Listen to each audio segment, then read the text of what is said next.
उन्होंने कहा था, I quote sir, it is the duty of majority community to ensure that minorities are elected in the representative numbers.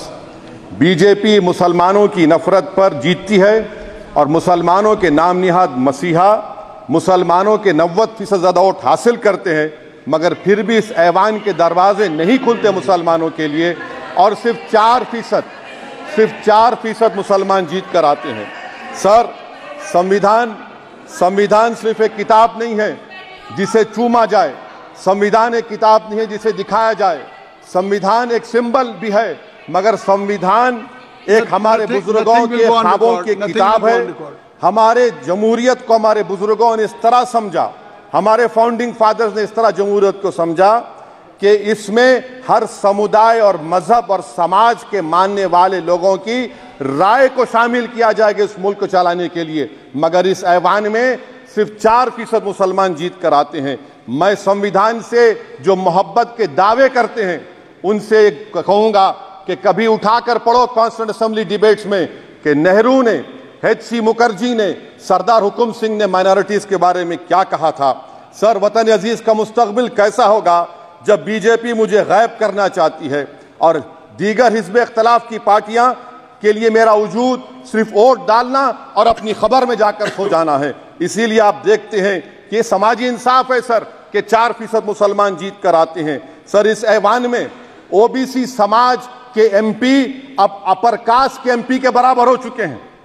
OBC समाज के MP अब upper caste MP के बराबर हो चुके हैं और 14% मुसलमान सिर्फ 4% जीत कर आते हैं।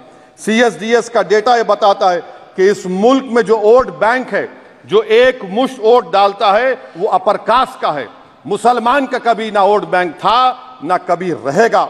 सर, 4 जून के बाद 6 मुसलमानों की मॉब लिंचिंग हुई, 11 घरों को मध्य प्रदेश में मोदी के बुलडोजर ने निस्तो नाबूद कर दिया। हिमाचल प्रदेश में एक मुसलमान की एक दुकान को लूट लिया गया और हिज़्ब इख्तिलाफ की पार्टियों की तरफ से सन्नाटा है। शायद अब वक्त आ चुका है कि लफ्ज मुसलमान का नाम लेना भी अब उस पर पाबंदी आयद कर दी जाएगी। सर, मैं ये बात बताना चाह रहा हूँ कि नरेंद्र मोदी को जो मैंडेट मिला है। एक मिनट, आप लोग बैठ जाएं, कृपया आप लोग बैठ जाएं। श्री मनसुख मांडविया जी, आप लोग बैठ जाएं, कृपया माननीय सदस्य बैठ जाएं। श्री मनसुख मांडविया जी, मनसुख मांडविया, कृपया आप लोग बैठ जाएं। अपने प्रारंभिक आप लोग बैठ जाएं, आप लोग बैठ जाएं। माननीय सदस्य ने अपने प्रारंभिक भाषण में जो शब्द प्रयोग करा है उसको ऑथेंटिकेट करा जाए। और अभी उन्होंने उल्लेख करा कि मोदी के बुलडोजर ने वहाँ मॉब लिंचिंग करा है, उसको भी ऑथेंटिकेट करा जाए। निश्चित तौर से इसको ठीक है। उवैसी साहब, जब भी कोई बात नहीं सर, आप चेयर पर बैठे हैं जी, इसलिए आप मंत्री जी को पेट में दर्द हुआ, माशाल्लाह, शुक्रिया उनका। नहीं, तो सर मैं मंत्री की जवाबदेही है ये नहीं, मंत्री इससे बुरी बात क्या है? पेट में दर्द हो सकता है, वो दर्द, ये सब ठीक। अच्छा, दर्द हुआ, चलिए दर्द हुआ, दिल का दर्द हुआ। तो सर, जो नरेंद्र मोदी को मैंडेट मिला है वो सिर्फ और सिर्फ मुसलमानों की नफरत पर हिंदुत्व की वजह से मिला है। I would like to say it is not Modi's in dock but every single person voted him despite his anti Muslim voice. And I would like to tell the opposition parties, this is not a moral victory for you, this is a victory of majoritarianism. Everyone should contemplate and do introspection. Why is it that the OBCs and the upper caste are getting their due representation? Why are the Muslims not getting? Are we here only to vote for you and not to get elected? If that is the case, please tell us that we are only here to vote for you. Sir, आज भारत के आधे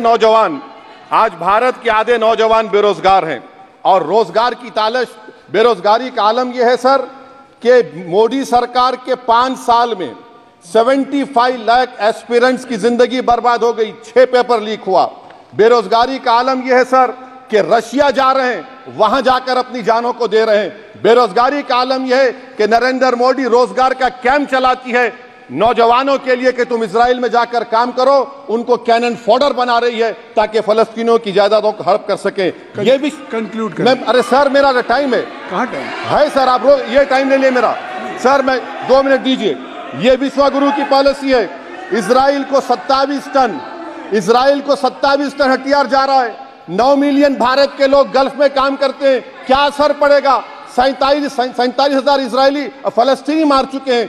क्या है हमारी policy sir? क्यों हथियार दे रहे हैं सर? नस्लकशी हो रही है। सदर जमहूरिया के खुतबे में राष्ट्रपति के सर, मैं उसी पे बोल रहा हूं सर, उसमें लिखा हुआ है फॉरेन पॉलिसी के ऊपर, आप पैराग्राफ नंबर 25 देख लीजिए। सदर जमहूरिया में सैचुरेशन अप्रोच है।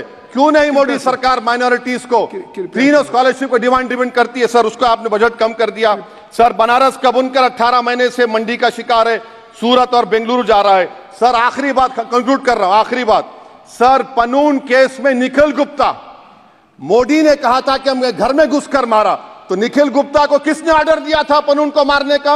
अगर नहीं दिया तो उसको बचाइए, और अगर दिया नहीं तो फिर उस पर पीएमएलए क्यों नहीं लगाते? और सर समाप्त करो, कमेटी बनाई आपने, उसका क्या हुआ सर? हम एससीओ को नहीं जा रहे सर। मैं आपको बता रहा हूं कि मैं अपनी इस तकरीर को टीपू सुल्तान की नजर, सुनिए सर, अब हो गया खत्म कर रहा हूं सर। मैं अपनी तकरीर को टीपू सुल्तान की नजर कर रहा हूं। ये टीपू सुल्तान की फोटो है, क्या आप इससे भी नफरत करेंगे सर? ये संविधान में टीपू सुल्तान की फोटो है, जिस पर वल्लभ भाई पटेल ने साइन किया, श्यामा प्रसाद मुखर्जी ने साइन किया। ये आपकी नफरत है सर। आखिर में मैं अपनी बात को खत्म कर रहा हूं इस शेर पर कि क्या दिन दिखा रही है सियासत की धूप छांव।